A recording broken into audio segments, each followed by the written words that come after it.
Photo তুলে নি চল। নমস্কার, আজকে আমাদের দ্বিতীয় দিন মায়াপুরে। কালকের দিনটা অনেক ঘোরাঘুরি হলো আর অনেক রোদ্দুর ছিল। এখন বাজে সকাল 6:30। আজকে ওয়েদারটা খুবই সুন্দর। প্রথমে যখন বেরিয়েছি তখন একটু রোদ্দুর ছিল ঠিকই, কিন্তু 5-10 মিনিটের মধ্যেই হঠাৎ করে মেঘলা হয়ে গেল।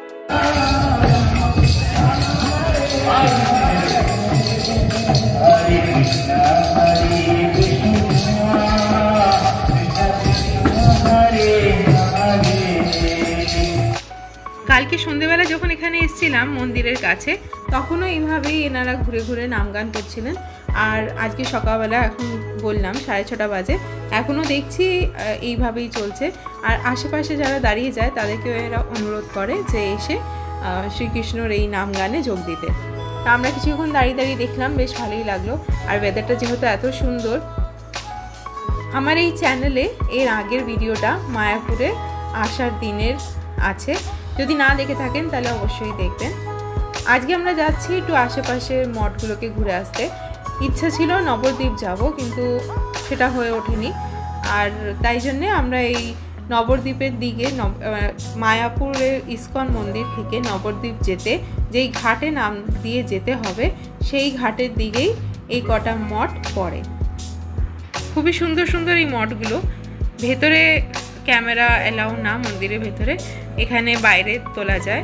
এইটা রামায়ণের কয়েকটা দৃশ্য যেটা একে বোঝানো আছে।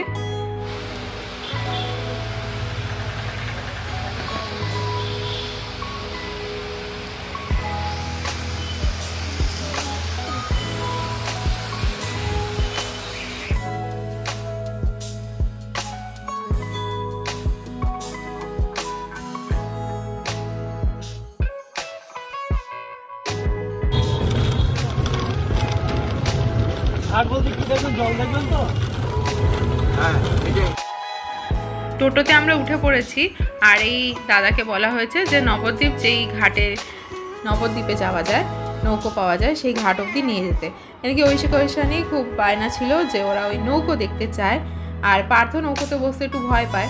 তো আমরা বললাম যে ঠিক আছে, নৌকো অবধি তোদেরকে নিয়ে যাওয়া যাবে। তো এখন ওদেরকে আমরা এই একটা লাস্ট মঠ এখানে নেমেছিলাম। এই জায়গাটাও খুব সুন্দর। আর এখান থেকে আমরা চলে এসেছি এবার ঘাটে।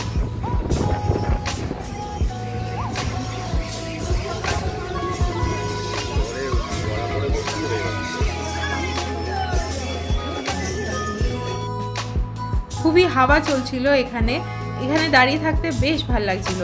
গঙ্গার ঠান্ডা ঠান্ডা হাওয়া এত রোদ্দুরের পর। আর এখান থেকে দেখা যাচ্ছিল যে নৌকোগুলো ওই পারে যাচ্ছে, নবদ্বীপে যাচ্ছে, পুরো ভর্তি নৌকো। তো এখানে কিছুক্ষণ আমরা দাঁড়িয়ে থাকলাম, তারপর আবার ব্যাক করলাম, কেন কি আমাদের গৌশালায় যেতে হবে। আর আমাদের ব্রেকফাস্টও হয়েছিল না। তারপর আবার 9:30টার মধ্যে চেক আউট করতে হবে, সব কিছু নিয়ে বেরিয়ে পড়তে হবে। তো তাই জন্য আমরা কিছুক্ষণ এখানে দাঁড়িয়ে তারপর আবার টোটো করে ফিরে আসলাম মায়াপুর ইস্কন মন্দিরে। তারপর গেলাম আমরা গৌশালাতে। আর এখানে যদি আপনারা রুম বুকিং করতে চান তাহলে visitmayapur.com-এ গিয়ে আপনি রুমের অ্যাভেলেবিলিটি, নানা রকম ভবনে কোনটা রুম খালি আছে না আছে সেগুলো আপনি দেখে নিতে পারেন। এটা হচ্ছে নৌকো, যেটা আমাদের লোক ভর্তি আছে, এটা যাচ্ছে নবদ্বীপে। তো সেইভাবে আপনি রুম বুক করে নিতে পারেন। রুম নানান রকম রেঞ্জের আছে। আমরা যেই রুমে ছিলাম সেটা 2500 টাকা ছিল। আর খাবার দাবার ব্যাপারে আমি লাস্ট ভিডিওতে, আমার আগের ভিডিওতে জানিয়ে রেখেছি যে আপনি সকাল 7টা থেকে 12টা অবধি মহাপ্রসাদের কুপন পাওয়া যায়। কুপন 2 রকমের হয়, একটা হয় 80 টাকা, একটা হয় 150 টাকা। 80 টাকার ক্ষেত্রে আমার ভিডিওতে আমি দেখিয়েছি লাস্ট ভিডিওতে যে কিভাবে আপনাকে খেতে যেতে হবে, তো আপনি ওখান থেকে দেখে নিতে পারেন। আর 150 টাকার ক্ষেত্রে আপনাকে কোনো লাইন দিতে হবে না, কিন্তু 150 টাকার কুপন খুবই লিমিটেড। তো সেই ক্ষেত্রে আপনি যদি কুপন মিস করেন কোনো কারণে, তাহলে এখানে যে মহাপ্রসাদের রেস্টুরেন্টটা আছে সেখান থেকে আপনি 120 টাকার থালি নিয়ে খেতে পারেন। এইবার আমরা যাচ্ছি গৌশালায়। আর গৌশালায় যেতে গিয়ে তো এই গরুর সাইজ দেখে ঐশানী রীতিমতন ভয় পেয়ে গেছে, কিছুতেই এই গাড়িটাতে বসবে না। তো এই গাড়িতেও আপনি গৌশালাতে যেতে পারেন। আর এদিকে টোটোও পাওয়া যায় গৌশালাতে যাওয়ার। তো যেহেতু আমরা এই গাড়িগুলোতে কখনোই উঠিনি, গরু চালাচ্ছে তো সেই জন্য এটা একটা নতুন এক্সপিরিয়েন্স, এটাতেই উঠলাম। আর ওদের দুজনকেও বসালাম, কিছুতেই বসবে না। এখানে দেখা যাচ্ছে কিভাবে ওরা যাচ্ছে। আর এর পাশে দেখলাম প্রচুর ভিড়, আবার সেই অন্নদান এখানে লেখা ছিল। তো এখানে বোধহয় কিছুক্ষণ পর খেতে দেবে, এটা বোধহয় ফ্রি। তো এখানে তাই জন্য প্রচণ্ড ভিড়। এইভাবে গরু গাড়িতে করে আমরা গৌশালাতে গেলাম। গৌশালার টিকিট আছে 15 টাকা করে বোধহয় টিকিট পার হেড। সেখানে গিয়ে তো দুজনে নানান রকম গরু দেখে আশ্চর্য হয়ে গেছে। কত রকম শিংওয়ালা গরু, কোনটা ছোট কোনটা বড়, কত রকম সাইজের গরু। তার আবার খাবারও পাওয়া যায়, সেটা কিনে তাকে খাওয়ানো যেতে পারে। গরুগুলোর কাছে আসলেই তারা খুব এক্সাইটেড হয়ে যাচ্ছে, ওরা ভাবছে যে ওদেরকে খাওয়ানো হবে, কিন্তু কেউই খাওয়াচ্ছে না, সে মাথায় হাত বুলিয়ে বুলিয়ে চলে যাচ্ছে। আর একটা গরু স্পেশালি ছিল যার শিং, মানে কি বলবো, না দেখলে বুঝতে পারবেন না। তার কাছে আর কেউ যাচ্ছে না, তাকে আদরও করতে যাচ্ছে না ভয়ে। তো যত ছোট রকম ছোট ছোট শিং আছে এদের সামনে একটু ফটো না তুললে হয়? কি সাইজ এই গরুগুলো! কিন্তু ঐশিকা তো কিছুতেই দাঁড়াবে না, পালিয়ে গেছে। আসুন গৌশালার ভেতরে দেখি। হ্যাঁ সেটাই তো, ওরা খেতে চাইছে, কিছু খেতে চাইছে ওরা।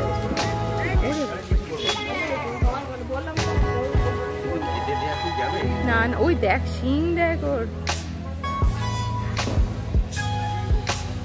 কি বিশাল শিং! ওরে বাপ রে বাপ!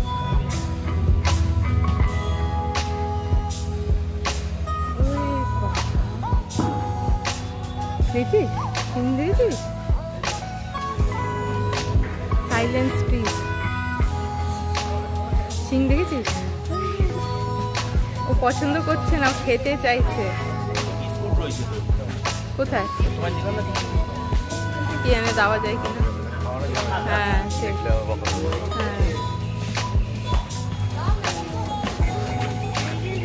হ্যাঁ হ্যাঁ,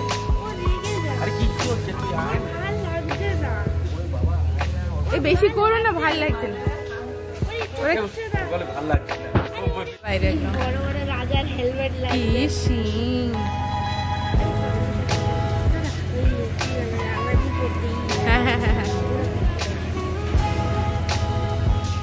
ও বসে গেল, আর পাচ্ছে না।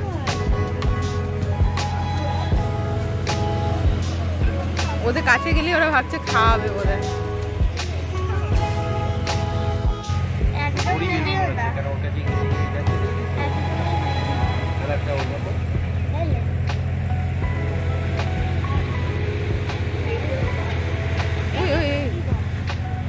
মেরে দিচ্ছি।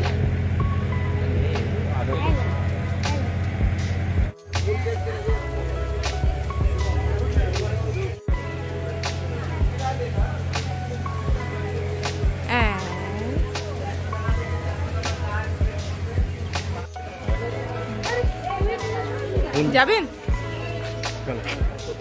ওই গদা ভবনের কাছে যে খাবার দোকানটা আছে মহাপ্রসাদের,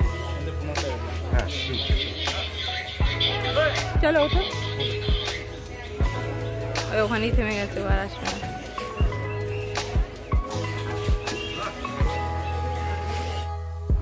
এই ইস্কন মন্দিরের ভেতরে যেহেতু অনেক বড় জায়গা, তাই জন্য ভেতরে টোটো চলে। এই টোটোগুলো বাইরে যায় না, এখানকার ভেতরকারই টোটো। আবার বাইরে যে টোটোগুলো চলে সেগুলো ভেতরে আসতে পারে না, তারা আপনাকে মেন গেটেই নামিয়ে দেবে। তারপর দরকার হলে আপনি আপনার ভবন অবধি যাওয়ার জন্য এখান থেকে আবার আরেকটা টোটো হায়ার করতে পারেন। তো ভেতরকার আলাদা টোটো আর বাইরের আলাদা টোটো। এবার আমরা যাচ্ছি মহাপ্রসাদ যেখানে পাওয়া যায়, যে দোকানটাতে পাওয়া যায়, সেখান থেকে কিছু একটা ব্রেকফাস্ট কিনে নেব। কিনে নিয়ে রুমে ঢুকে যাব। আর তার মধ্যে এখন 9টা বাজে, কাজেই আমাদের কিছুক্ষণের মধ্যে চেক আউট করে দিতে হবে। তো তাড়াহুড়া করে এখন আমরা একটু কিছু খেয়ে চান করে বেরিয়ে পড়বো।